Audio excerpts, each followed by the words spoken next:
자, 용가라 사대 목요일에 용감한 남자 김용남 의원과 함께합니다. 안녕하십니까? 네, 안녕하세요. 네. 자, 어제 사실은 저녁에 속보도 뜨고 많은 분들이 좀 놀랐어요. 윤석열 영장 기각 이렇게 빨간색으로 탁 뜨니까 아니 이게 뭐냐 이게 이런데 사실은 체포 영장이 기각된 그렇죠. 거잖아요. 예, 예. 그러니까 이거 좀 설명해 주시면 좋을 것 같아요. 일단 윤석열 전 대통령이 다른 수사기관의 소환 요구에는 계속 불응해 왔는데 체포영장을 청구한 특검은 소환이 아직 없었단 말이죠. 소환 한 번도 한 적은 없어요. 네, 사실. 그러니까 소환을 안 한 상태에서 체포영장을 친 것이 네. 뭐 특검 입장에서는 이미 국가수사기관의 소환에 응하지 않을 태도를 명백히 보여줬다라는 이유에서 체포영장을 선제적으로 친 것 같은데 네. 법원 입장에서는 야 그래도 좀 불러봐야지 불러보고 안 나오면 그때 가서 치는 건 그렇죠. 몰라도 지금 상태에서 체포영장을 발부해주기는 조금 무리 아니냐 뭐 이렇게 판단한 것 같아요. 그래서 네. 바로 체포영장 쳤다가 기각은 됐습니다만 28일 날 소환 요구에 응하겠다고 그 자세가 바뀌었잖아요. 저는 네. 이거가 놀랍더라고요. 이게 뭐 의원님도 검사 출신이시고 하니까 영장 청구한 거 구속 영장도 아닙니다. 체포 영장은 또 다른 거예요. 이 저거 청구한 게 보도 나올까? 저는 그게 좀 의아했었거든요. 보도요? 보도를 이렇게 특검에서 낸 거 아니겠습니까? 아, 체포 영장 예, 예. 발부받은 것도 아니고 체포 영장 청구한 거를 이렇게 특검이 보도한 거 이거 저게 뭐가 중요한 거라고 발부받고 나중에 체포하고 그때 얘기하든 자지. 근데 그러면서 그때 느낀 게 아니 저거를 조금 미리 좀 알리려고 하는 게 아니냐 이런 생각도 전 들었었거든요. 그게 이제 이른바 조은석 스타일이에요. 그렇죠. 예. 예. 사실은 예. 체포영장은 그 수사 단계에는 뭐 두 가지가 가장 기본입니다. 네. 신속성과 밀행성. 밀행성. 그렇기 때문에 체포영장은 사실은 외부에 알리지 않고 그렇죠. 법원에서 웬만하면 체포영장 또 나오거든요. 그래서 발부 받은 다음에 잡으러 가면서 이제 체포하게 되면 알려지게 네. 되는 수순인데 나 체포영장 친다 이렇게 하고 미리 알렸단 말이에요. 특히 언론에. 그러니까 기각돼도 상관없다는 네, 거예요. 네. 저를 알렸다는 거는 그냥 기각시켜도 된다. 윤석열한테 들어라고 하는 거다. 네. 다음에는 꼭 출석하라고 경고하는 거다. 이렇게 볼 수 있는 거 아닙니까? 그러니까 수사하는 과정에서 그렇게 계속 그 어떤 언론 이슈를 만들어 내가면서 수사를 하는 게 그게 약간 그 조은석 검사 스타일이라고 생각돼요. 자, 근데 이제 뭐 이 어제 댓글도 지금 계속 올라오고 있는데 아니 이렇게 되면 윤석열 신병 확보 못하는 거 아니냐 이렇게 놀란 분들이 꽤 많은 것 같아요. 아니 그건 전혀 다른 얘기입니다. 상관없는 거죠. 예. 일단 네. 체포영장은 체포에 그 소환에 불응하고 이제 도망갈 염려가 있을 때 치는 건데 불구속으로 소환 조사를 받더라도 뭐 한 번에 끝나지는 않을 거잖아요. 그러니까요. 그 중간 단계에서 특히 이제 이 경우에는 도주의 우려보다는 증거인멸의 우려가 있을 때 구속영장을 칠 수 있기 때문에 네. 이 체포영장이 기각돼서 앞으로는 계속 불구속이다 아니면 구속 못한다 이거는 뭐 성립되지 않죠. 오히려 이제 28일 날 오전 9시에 소환 요구를 했습니다. 아마 갈 것 같고요. 근데 지금 제가 돌이켜 보면 윤석열 전 대통령 이제껏 이 사건 관련해서 조사받은 적이 한 번도 없습니다. 그렇죠. 체포는 됐는데 네. 불응했지 않습니까? 공수처 조사, 경보 조사 다. 만약에 받는다면 이번이 처음이 되겠네요. 대면 조사는. 그래서 그 조사를 받게 되면 네. 뭐 예를 들어서 그전과 같이 진술 거부권을 행사한다든지 아니면 대답은 하더라도 전면 부인을 한다든지 지금 노상원 수첩을 보면 적어도 작년 4월 총선 그 훨씬 전부터 비상기업을 준비했던 것은 그렇죠. 명백하잖아요. 근데 그런 부분 물었을 때 모른다 아니다라고 일관되게 부인할 경우에 그러면 이거 증거 인멸의 우려가 있네. 제 말이에요. 그러면 구속 영장으로 가는 그러면 거잖아요. 구속 가능성이 높아지는 높아지니까. 거죠. 네. 제대로 된 조사가 28일 가능성도 있겠네요. 뭐 무조건 뭐 진술 거부권 행사하지는 않을 수도 있겠네요. 그리고 예. 이게 한 번에 끝날 조사가 아니기 때문에 뭐 언제든 계속 그럴 수는 네. 없어요. 뭐 여러 차례 조사가 이루어져야 되는데 또 중간부터 안 나오겠다 이럴 수도 있어요. 아, 또 그럴 수도 있습니까? 또 그래 되면 또 이게 구속의 가능성도 있지 네. 않을까 생각이 드는데 또 어제 밤에 김용현 전 장관의 네. 구속영장은 발부가 됐습니다. 법원 결정은 어떻게 봐야 됩니까? 우리가 주요 사건을 할 때 네. 원칙적으로 1심의 구속 기간 내인 6개월 내에 재판을 끝내는 게 원칙이고 대부분의 사건은 그렇게 합니다만 네. 사건이 매우 복잡하고 좀 큰 사건일 때 이렇게 추가 기소를 통해서 추가 구속영장을 발부받으면서 뭐 1년 내지는 1년 6개월을 구속 상태에서 재판을 이어오던 사례가 왕왕 있었죠. 많이 있었죠, 사실은. 뭐 그 네. 사례처럼 진행되는 거죠. 아 근데 사실은 조건부 보석했을 때 그때 나갔으면 다만 뭐 며칠은 밖에 좀 있었을 것 같기도 하고 이런 생각도 들어요. 그렇죠. 근데 본인 입장에서는 그런 조건 달지 마라. 나 6개월 딱 지나면 나갈 수 있는데라고 하다가 오히려 뒤통수 맞았다. 이렇게 봐도 되는 겁니까? 그렇죠. 그리고 일단 네. 그런 게 있어요. 신병이 구속되어 있는 상태에서 구속 연장은 좀 쉽게 됩니다. 제 말이요. 나갔을 땐 어려워요. 새로 그렇죠. 하는 거는. 근데 풀려 나갔으면 이제 아. 불구속이 된 거잖아요. 네. 불구속인 상태에서 새로 또 잡아넣기는 훨씬 어려워지는 그러니까 거죠. 수사하는 입장도 그렇고 네. 법원도 그렇거든요. 법원 판단하는 있는 사람 입장에서도. 뭐 다시 그럼요. 계속 있게 네. 연장시키는 거는 나가가 한 10일이나 20일 돌아다니고 있는데 새롭게 구속시키기에는 부담감이 그렇죠. 없잖아 있거든요. 그런 의미에서 보면 김용현이 이번에 완전히 작전을 오판한 잘못 쓴 것 거죠. 같아요. 네, 작전을 잘못 쓴 거고 이 정도 이제 사실은 특검이 영장 청구를 못 할 거다. 네. 왜냐하면 특검의 준비 기간 20일 정도가 소요되기 그게 때문에 핵심 같아요. 예. 못 할 거라고 생각하고 그 전에 풀려 나간다. 아, 구속 만기로 참. 그렇게 계산을 했던 건데 그 특검 법안을 자세히 안 본 거죠. 그러니까요. 준비 기간 중에도 할 할 수 수 있다라는 있어요. 조문이 들어가 있는데 구성하자마자 해버렸어요. 그냥 조원석 특검이. 그거를 자세히 안 본 거죠. 야, 특검이 하여튼 국민들이 예상하는 것보다 더 빠르고 더 신속하고 더 좀 강하게 한다는 이런 인상을 네. 좀 줍니다. 다른 특검들은 좀 아직 움직임이 없죠. 조은수 특검은 좀 빨리빨리 움직이는 것 같습니다. 조은석 특검의 잘 아시지 않습니까? 성향상 뉴스거리를 계속 만들 겁니다. 사실 유명하신 분이긴 해요. 저분한테 저 사람한테 조사 안 받아야 되는데 라는 얘기들도 많이 있었거든요. 악마다 이런 얘기도 있었고 근데 이렇게 딱딱 전격적으로 이렇게 하는 모습 내란 특검 앞으로 좀 지켜보기로 하고요. 윤석열 출국 금지 조치한 거 이거는 안 돼 있었던 겁니까? 아니면 지금 이렇게 새롭게 한 겁니까?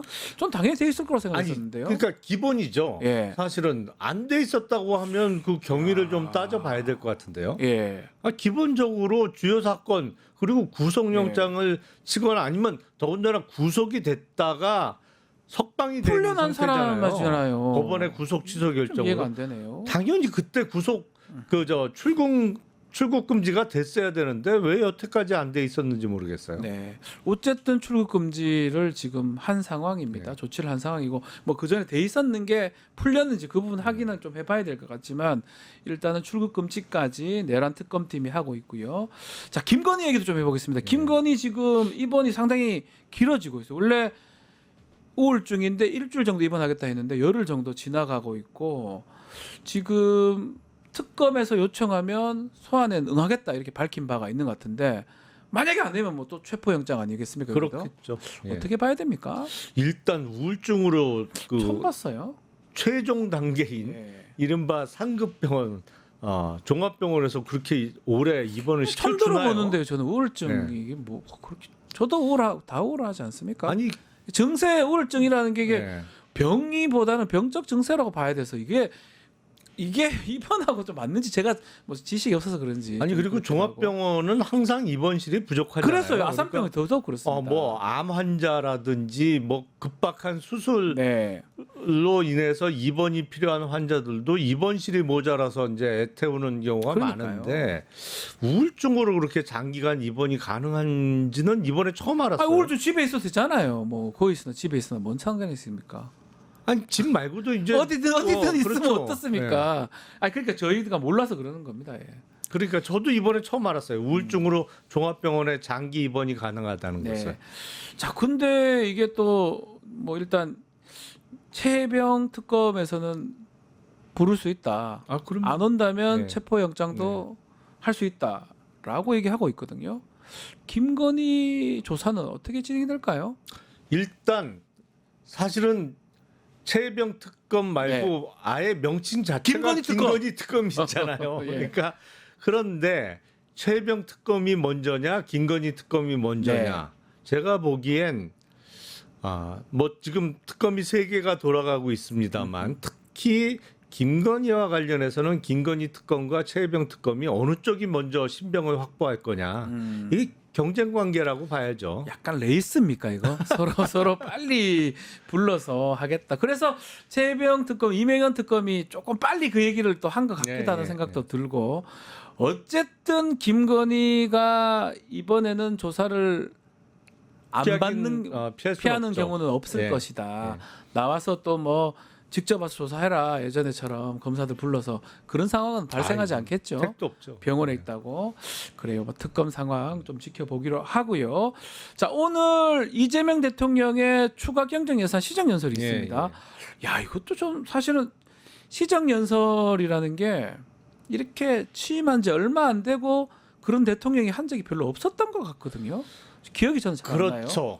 근데 어떤 면에서는 이번에 추경 규모가 작지 않잖아요. 30조가 넘습니다. 예. 그러니까 대통령이 직접 국회에 와서 시정 연설을 하는 게 어떤 면에서는 바람직스럽기도 하고 네. 그래야 된다라는 측면이 있죠. 근데 당위성이 있죠. 예. 그 전에 그러질 않았으니까 이게 확실히 기저 효과가 커요. 비교가 된다 이 말씀이잖아요. 예. 안 왔어요. 직전 시정 연설에 뭐 가면 욕한다고 싫어서 안 박수도 왔잖아요. 친다고 뭐 그러면서 안 왔는데 예. 야, 그 예산안 원래 이제 1년치 정기 예산안은 9월 초에 국회에 네. 제출이 되잖아요. 근데 그것도 아닌 추경에 대해서 대통령이 와서 시정 연설을 하니까 비교가 되면서 확 달라 보이는 효과가 있는 거죠, 확실히. 그러면 국민의힘이 박수 칠까요? 이게 저는 또 궁금해요. 박수 안 치겠죠. 예. 야유할까요? 야유까지는 못할 거요. 왜냐하면 그 추경에 대해서는 대선 전에는 김문수 후보도 추경 얘기를 했었어요. 맞습니다. 다 한다 그랬어요. 그리고 글쎄 시비를 걸자면 네. 그 민생회복 지원금과 관련해서 근데 그것도 액수의 차등을 줬단 말이에요. 그러면 국힘이 주장하던 바가 반영이 된 일부 거예요. 반영이 된 겁니다. 예. 보편적으로 한 게 아니라 보편적 플러스 선별적 예. 두 개 다 된 거잖아요. 그러니까 뭐 야유까지는 못하지 않을까. 예.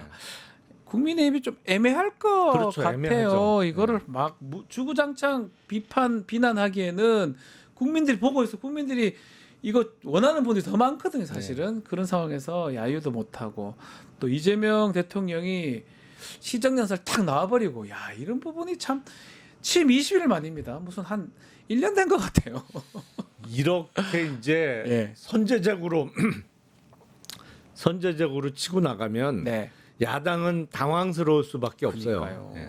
참 야당하는 것도 잘해야 야당을 할 건데 야당하기가 만만치 않습니다. 어제 좀 김민석 총리 후보자 청문회도 마찬가지고요. 일단 그 추경 심사가 이제 됐는데 이 민생회복 지원금 임시국회 열어서 빨리 처리하겠다 이렇게 얘기를 하고 있는데 저는 궁금한 게 의원님 좀 여쭤보고 싶은 게 주가가 지금 나쁘지 않잖아요. 어휴, 너무 3천 좋죠. 넘고 이게 죄송합니다. 추경하고 상법 개정안도 지금 있는데 예, 예. 여기 처리가 되면 주가에 긍정적인 효과를 좀 줄 수 있을까요? 뭐 플러스 효과는 확실히 있겠죠. 네. 그러니까 이번 추경 규모가 우리나라 그 GDP의 1%가 좀 넘는 그렇죠. 규모니까 그리고 민생회복 지원금은 원칙적으로 4개월 이내에 다 소비를 해야 네. 되잖아요. 그러니까 일시적으로 특히 바닥 경기를 활성화시키는 효과는 분명히 있을 겁니다. 근데 네. 장기적으로 민생회복 지원금 때문에 주가가 계속 오를 거냐 이거는 그렇게 얘기하기는 어렵고 다만 상법 개정안을 김병기 민주당 원내대표가 이번 달 안에 통과시키겠다고 했으니까 네. 상법 개정안을 시작으로 그걸 필두로 이른바 개혁 법안이 계속 통과가 된다고 하면 네. 제가 보기엔 주요 내용은 한 4가지 정도 있을 거예요. 네. 그러니까 집중 투표제 그리고 감사나 감사위원을 선출할 때 대주주의 지분을 3%로 제한시키는 거. 그리고 자사주 의무 소각 네. 뭐 이 정도 그리고 배당 소득 분리 과세 그렇죠. 요 정도 하면 내년에는 우리가 앞에 3자가 아니라 4자를 볼 수 있을 겁니다. 잠깐만요. 그만큼 오를 수 있다고요? 네. 사실은 우리 시청자분 여러분들 알는지 모르겠지만 전문가세요. 주식 관련된 전문가시고 소액주주 혁명이라는 또 책을 네, 또 네. 썼지 않겠습니까? 네, 소액주주 혁명 책을 썼던 우리 김용남 의원님 주가 한번 예측해 주십시오. 예측 다 맞으시니까. 아니 그러니까 그런 개혁 작업이 중단 없이 아니면은 네. 좌절 없이 이루어진다고 하면 네.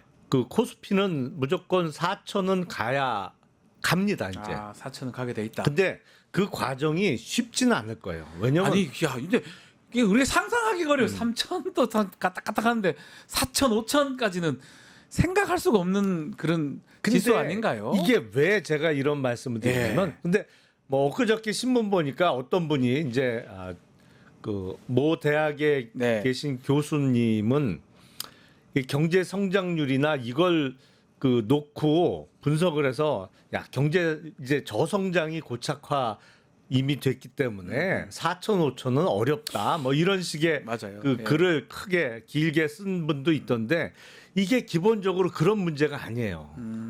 이건 우리나라의 코리아 디스카운트는 그동안 경제 성장률이나 기업의 이익이 늘어나냐 뭐 줄어드느냐의 문제 때문에 저평가를 받았던 것이 아니고 기본적으로 그 거버넌스의 문제였기 때문에 이게 정상화되면 제 값을 그냥 받는 겁니다. 아직 제 값을 못 받고 있다고 아유, 보시는 거군요. 형편없이 싸죠. 아니, 세계에서 제일 싼 주식이에요. 한국 주식은 지금도 코스피가 3,100을 찍었습니다만 그럼에도 불구하고 제일 싼 주식이에요. 한국 주식은. 야 이거 방송 중에 물어보기만 하는데 그럼 저도 좀 더 할까요? 저는 제 건 잘 안 올라요. 더 제가 사서요. 조금 하고 아니, 그러니까 있거든요. 사실은 요만큼 하고 있는데요. 종목은 다 그 편차가 있을 수밖에 그러니까요. 없죠. 근데 코스피 200이라든지 아니면 네. 코스피 200은 아시겠습니다만 코스피에 상장되어 있는 업체 중에 그래도 우량 종목 200개를 고른 거잖아요. 맞습니다. 예. 요새 보니까 코스피 100이나 코스피 50 지수도 있더라고요. 아 맞아 있어요. 예. 예.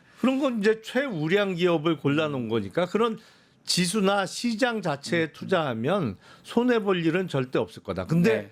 이 개혁 과제를 완수한다는 전제하에 제가 말씀을 드리는 겁니다. 그러면 우리 의원님 말씀을 좀 빌어보면 이 개혁 방향이 바람직한 방향이라고 이렇게 보시는 거군요. 그럼요.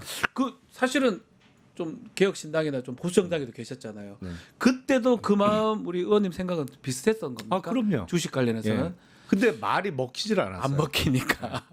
일단 왜냐 기업들이 좀 손해 본다고 생각할 수 있으니까 그런 부분이 있나요? 기업은 이익이죠. 아 이익인데 그건 왜 반대를 기업의 하죠? 회장님들이 아, 자기네들이 손해 본다고 오너들이, 생각하는 거죠. 오너들이. 예. 뭐 오너라는 오너들. 표현은 적절하지 않습니다만 예, 이 회장님들은 예. 자기 회사 주가 올라가는 거 싫어하거든요. 대부분의 경우에. 아 무슨 말인지 알겠습니다. 네, 왜냐하면 증여세, 상속세 많아지기 때문에 그러니까요. 원치를 않아요. 그래서 회장들의 이익에 반하는 거죠. 네. 근데 제가 국민의힘에 있을 때 이런 얘기를 하면 답답한 게 기본적으로 그 한경협, 예. 그 옛날 정경련의 얘기를 그대로 반복을 해요. 예. 아니 근데 그거는 회장들 입장이지. 그러니까요. 그걸 제가 그래서 그런 얘기도 했어요. 아니 정치하는 사람들이 표를 쫓아가야지 왜 돈을 쫓아가냐. 네. 그래서 제가 보기에는 앞서 말씀드린 개혁 과제가 꾸준하게 이행이 되면 내년 연말까지는 한 4천을 찍을 수 있을 거라고 보고요. 최종적으로 이제 코스피 5천. 5천. 와, 제가 이제 떨립니다. 몇 년 전부터 그런 얘기를 했고 예. 이재명 대통령도 대선 과정에서 코스피 5천 공약을 했습니다만 코스피 5천을 찍기 위해서는 기본적으로 그게 돼야 돼요. 경영진의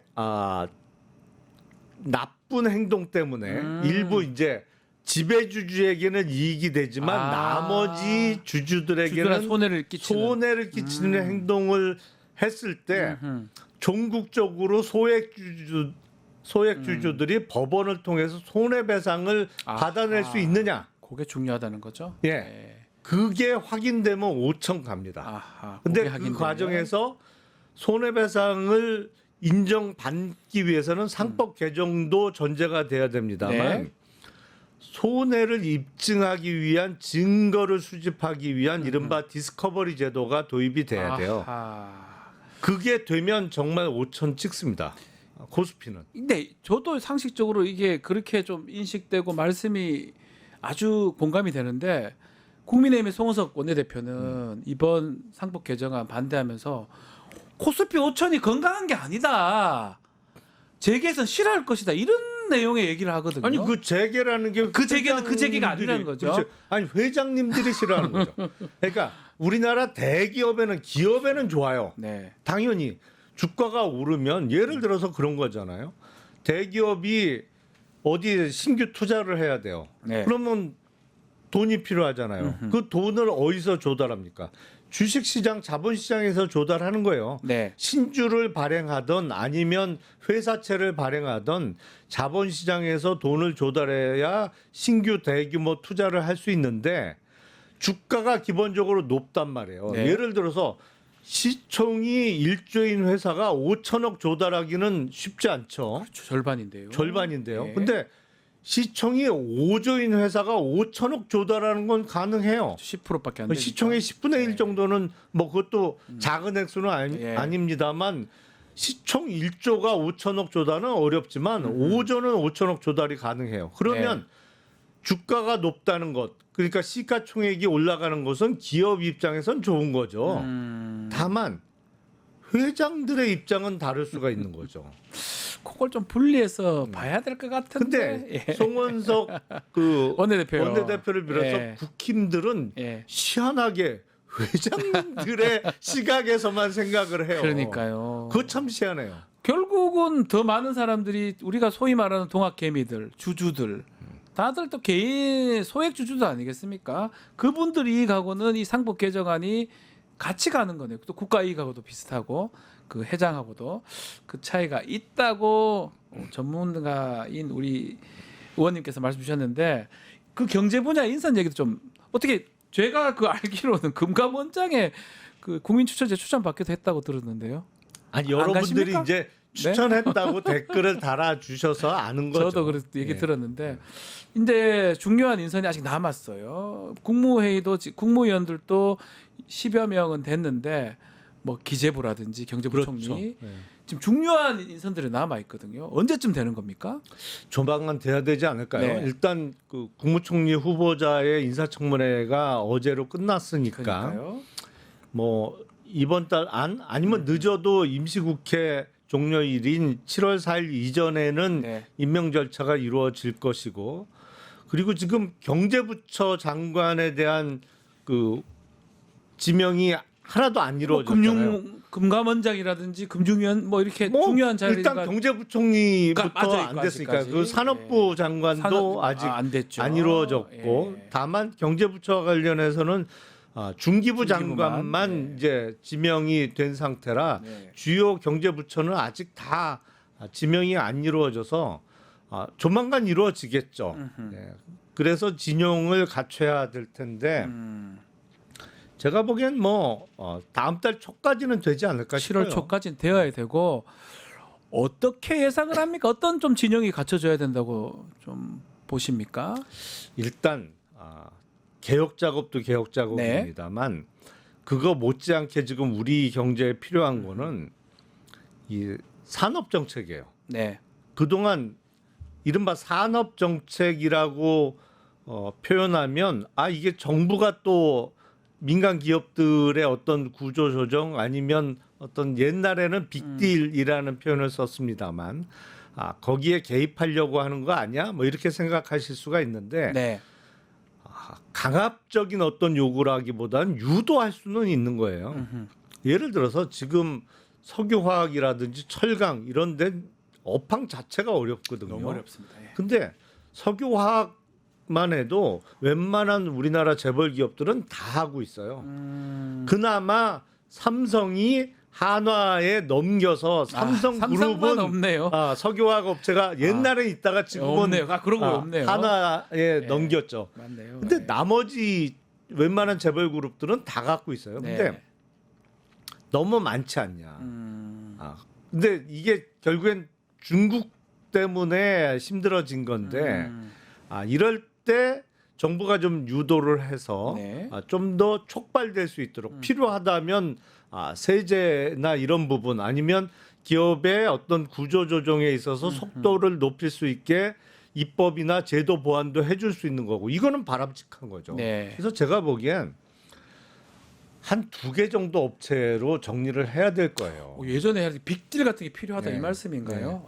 그거 되게 큰 일이 아니에요. 그러니까 이런 거를 잘 해낼 수 있는 능력이 있는 사람들이 경제부처 장관들로 가야 되는 거죠. 정말 그 정도로 지금 상황이 어렵고 중요한 상황이다. 그런 왜냐하면 인사들이 이런 있어야 걸 된다. 진작 했어야 되는데 네. 지난 몇 년 동안 하나도 안 했어요. 놀았잖아. 네, 노는 건 그냥 아니지만 지나갔잖아. 다 묵혀놓은 네. 숙제들이 워낙 많기 때문에 이 밀린 숙제를 신속하고도 잘할 수 있는 능력 있는 사람을 발탁하는 게 중요하다. 그래서 제가 보기엔 어제도 인사청문회 네. 했습니다만 뭐 이게 재산 신고한 거 계산이 맞아 안 맞아 이거보단 물론 이제 그걸 중요하게 생각하는 분들도 많이 그렇죠. 계시지만 뭐 중요할 수도 있지만 지금 능력을 보고 사람을 뽑아서 써야 될 때 아닌가 싶어요. 그 인사청문회 얘기 좀 하죠. 어제 마무리가 됐고요. 근데 뭐 계속 지금 더 논란이 되는 거는 주진우 의원 얘기가 더 나옵니다.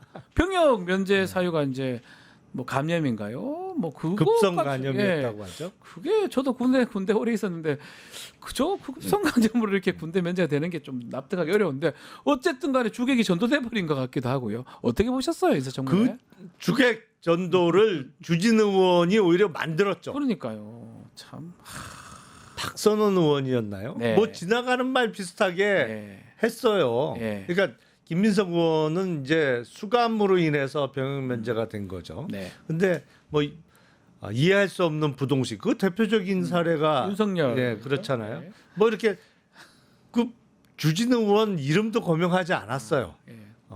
부동시 뭐 급성 감염 이런 거로 면제받은 사례도 있는데 뭐 이런 취지의 얘기를 했는데 주진우 의원이 갑자기 그 내 얘기 방금 한 거죠. 예. 막 이러면서 그것도 김현우 의원은 몰랐어요. 뭐 이렇게 또 얘기하더라고요. 본인 이야기임을 온 국민 앞에서 확인시켜 줬단 예. 말이에요. 제가 보기엔 넘어갔어야 되는 거 아닌가요? 당연하죠. 전략적으로 봐서도. 왜냐하면 자기 청문회도 아니고 계속 하는 게 주진우 청문회가 된다고 얘기를 하는데 거기에 덤벙 뛰어든 거 아닙니까? 그러니까요. 아니 본인이 그 판을 만들었어요. 아유 참. 그리고 지금 국민의힘이 사정이 참 어려워 네. 보이는 게 저런 인사청문회를 하면 사실은 원내에서 전략회의를 몇 번 합니다. 중요한 인사청문회를 앞두고는 그렇죠. 그리고 역할 분담을 해요. 그래서 서로 이게 뭐랄까요 공격의 흐름이 끊어지지 않도록 그러니까요. 미리 준비를 해요. 왔다 갔다 이게 탁탁탁 치고 올리고 해야 되는데 국힘은 그게 그게 안 돼요. 없었어요. 제가 지금. 봐도 거의 안 보였거든요. 그 그냥 제가 자기 보기엔 플레이하는 느낌이었어요. 그 정도로 지금 상황이 어려워요. 이 뭐 인준 통과는 뭐 다수니까 여당이. 네. 근데 시간은 언제쯤 될까요? 국무총리 지금 그 일단 본회의를 잡아야 되니까요. 잡아야 되고. 본회의 지금 예정된 본회의가 있나요? 뭐 하나 임시에 잡아야 돼. 7월달 가야 될 것 같네요. 결국은 그러면. 네. 본회의가 잡혔다는 거를 글쎄요 확인해 봐야겠죠. 저도 본회의 잡히면 이제 표결하겠죠. 그때 표결을 하는데 뭐 하여튼 뭐 다수니까 여당이. 근데 7월 4일이 임시국회 만료일이기 때문에 그 전에는 7월 하겠죠. 4일 정도가 예. 할 가능성이 높겠네요. 저 마지막 날.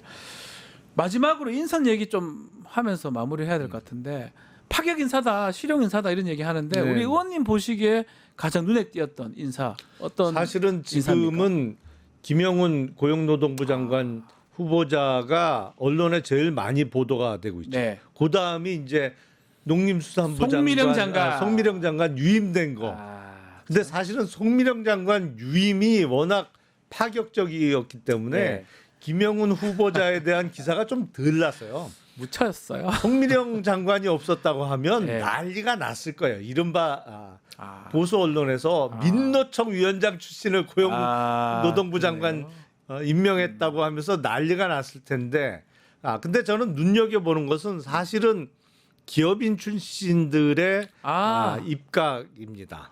장관도 들어왔고 뭐 수석도 들어오고 많이 그러니까 들었어요. 그렇죠. 그러니까 지금 과기부 장관의 네. LG 출신의 배경훈 후보자가 지명이 됐고 그리고 중기부 장관의 또 네이버 출신이 임명이 됐는데 이게 하정우 대통령실 AI 수석과 겹쳐서 최근에 많이 등장하는 용어가 소버린 AI잖아요. 네. 이거 정말 이재명 대통령이 소버린 AI 하려고 하는 거 아니냐. 물론 대선 전에 100조 투자 공약도 있었습니다만 네. 저는 개인적으로는 이 부분이 제일 관심이 가요. 근데 이게 그 CEO급들이 와서 하는 게 저는 사실 만만치 않은 것 같아요. 그분들이 그럼요. 뭐하러 하겠습니까? 그 기업 경영이나 이게 더 편하고 할 건데 또 청문회도 통과를 해야 되고 등등 사실은 아주 어려운 결정을 한 거고 이재명 정부 입장에서는 중요한 인사들을 잡았다고 봐야 되겠네요. 아니 그리고 저는 이른바 소버린 AI에 대해서 모르겠어요. 이게 진짜 리스크는 분명히 있겠죠. 있어 보여요. 당연히 있겠죠. 네. 예. 그러니까 이른바 지금 우리가 그 AI 관련해서는 뭐 솔직하게 저는 후진국이라고 생각을 합니다. 네. 많이 뒤처졌어요. 중국 봐요 지금 뭐. 뭐 중국, 뭐 미국은 미국은 말할 것도 없고 지금 요새 보면 네. 하루가 멀다 하고 새롭게 뭐가 등장하는데 네. 놀라울 정도로 발전 속도가 빠르거든요. 못 근데 따라갑니다. 예, 우리가. 지난 몇 년 동안 넋놓고 있었단 말이에요. 왜냐면 아무 생각, 그러니까 기업이 그렇다는 게 아니고 정부가 아무 생각이 없었으니까 개념 자체가 자꾸 그 없었으니까 얘기하니까 속상합니다. 네. 3년간 쉬었다는 생각이 자꾸 들긴 그렇죠. 들어요. 저렇게 넋놓고 있다가 이제 후발주자로 뛰어드는 아유, 건데 정말. 야 이거 진짜 성공할 수 있을까? 음. 개인적으로도 야 이게 이제 돈이 어마어마하게 들어가는데 그러니까요. 이거 하면 진짜 성공해야 되는데 어마어마한 돈을 투자했는데 실패하면 진짜 나라가 큰일 나잖아요. 큰일 나죠. 그러니까 정말 중요한 인사들을 지금 뽑아 놓은 예, 거거든요. 그래서 저는 개인적으로 그쪽 그 인사가 제일 관심도 많이 가고 네. 간절하게 정말 잘하셔라. 성공을 해줬으면 좋겠는데 이게 뭐 경쟁이 국내에서 경쟁하는 게 아니잖아요. 맞습니다. 참 네. 알겠습니다. 약간 이게 새로운 정부에 대한 희망도 있으면서도 앞으로 또 나아갈 방향이 만만치는 않다 이 생각도 더 드네요. 의원님 말씀 들어보니까 그렇지만 주가가 좀 계속 오르기는 바래 봅니다. 저 조금 이거는 요만큼 하거든요. 제가 진짜 솔직히 이거는 사실은 온갖 방해 이게 우리나라에서의 산업자본의 힘이라는 거는 사실은 어마어마합니다. 뭐 이게 언론뿐만 아니라 학계까지 다 뻗쳐져 있다는 거잖아요. 영향력이라는 게 어마어마해요. 그래서 그 추상적인 상법의 조문 하나 바꾸기가 이렇게 힘든데 어려운데. 제가 뭐 앞서 말씀드렸던 뭐 집중투표제 네. 3% 룰, 자사주 의무 소각 그리고 배당소득 분류과세. 배당소득 분류과세는 오히려 저항이 없을 거예요. 이거는 본인들도 좋거든. 요거는 뭐 주주들한테도 별로 좋지 않을 수 있는 거. 본인들 그러니까. 아니 대주주들도 좋죠. 세금 그렇죠. 적게 나면. 그러니까 요거는 저항이 약하겠습니다만 나머지는 저항이 셀 거예요. 것이다. 근데 그거를 뚫고 차곡차곡 이렇게 개혁 과제를 완수해 나가기 시작하면 내년 연말쯤에는 우리가 코스피의 앞에 4자를 볼 수 있을 거다. 그리고 자, 종국적으로는 법원의 태도가 바뀌어야 됩니다. 아 법원이요. 예. 아니 왜 제일모직과 삼성물산의 합병 과정에서 진짜. 외국의 재판소에 끌고 가면 손해배상을 인정받는데 예. 국내 왜안 법원은 되냐고요. 안 해주는 거예요. 이게 왜안 왜 되냐고. 손해로 볼 수 없다고 그러는 거예요. 저희 법조인들이 봐도 좀 이해가 안 돼요, 사실은. 이게 손해배상을 인정받을 수 있게 되면 앞에 오자 보는 거예요. 우리가. 오자까지 볼 수가 있다. 법원도 바뀌어줘야 된다. 알겠습니다. 오늘 말씀은 여기까지 되겠습니다. 김용남 의원과 함께했습니다. 감사합니다. 네, 고맙습니다. 유튜브 구독하고 실시간 채팅과 댓글을 남기시면 매일매일 7,000TTCO를 드립니다. 참여 방법은 통통물 어플을 다운로드하고 회원가입과 로그인을 해주세요. 마이페이지에서 나의 회원 고유 번호를 복사해주세요. 유튜브 구독 후 실시간 채팅이나 댓글창에 고유 번호를 한 번만 입력하면 준비 끝! 지금 유튜브 채팅과 댓글 쓰기 참여하고 7,000TTCO 받아가세요.